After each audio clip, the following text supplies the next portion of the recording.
America বিশ্বকাপের final স্বপ্নে বুঁদ Morocco, আর এই স্বপ্নের আড়ালের নায়ক একজন তরুণ, নাম তার আয়ব বুয়াদ্দি।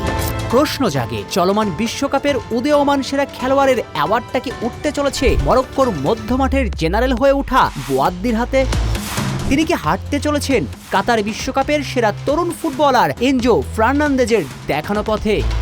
রাউন্ড অফ 32-এ ফ্র্যাঙ্কি ডিজংয়ের ডাচ মিডফিল্ডকে যেভাবে পকেট তুলে রাখলেন বুয়াদ্দি, তারপর তো প্রশ্ন রাখাই যায়, এই তরুণী হতে চলেছেন চলমান টুর্নামেন্টের উদীয়মান সেরা খেলোয়াড়। বিশ্বকাপের রাউন্ড অফ 32 পর্যন্ত তার চেয়ে উজ্জ্বল পারফর্ম করা তরুণ তো আর একটিও নেই। রাউন্ড অফ 32-এ মরক্কো ডাচদের বিপক্ষে 70% বল পজিশন ধরে রেখেছিল। নেদারল্যান্ডস মরক্কোর কাছে ব্ল্যাক আউট ছিল 90 মিনিটের লড়াইয়ে, যার মূল কারিগর ছিলেন ওই বুয়াদ্দি। একাদশের ডাবল পিভটে তিনি শুরু করেছিলেন রাইট সাইডে, সেখান থেকে ডিফেন্স সামলানোর পাশাপাশি তিনি মরক্কোর আক্রমণ ভাগের অন্যতম উৎস ছিলেন। কোমানের দলের ডিফেন্সিভ লাইন ভেঙে বেশ কয়েকটা দুর্দান্ত লাইন ব্রেকিং পাস দিয়েছেন। পুরো ডাচ মিডফিল্ডকে একেবারে দিশেহারা করে রেখেছিলেন বুয়াদ্দি। গ্রুপ পর্বের প্রথম ম্যাচেও ব্রাজিলের বিপক্ষে আলো ছড়িয়েছিলেন, কার্লো আনচেলত্তিকে চোখ রাঙানি দিয়েছিলেন।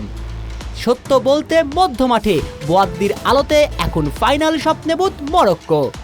বিশ্বকাপ এমন এক টুর্নামেন্ট যেখানে তরুণ ফুটবলারদের তারকা বানায়। শেষ বিশ্বকাপে আর্জেন্টাইন তরুণ এনজো হয়েছিলেন বিশ্ব তারকা, আর চলমান বিশ্বকাপের পরে 18 বছর বয়সী মরক্কোর মিডফিল্ডার তারকা হবার পথেই ছুটছেন।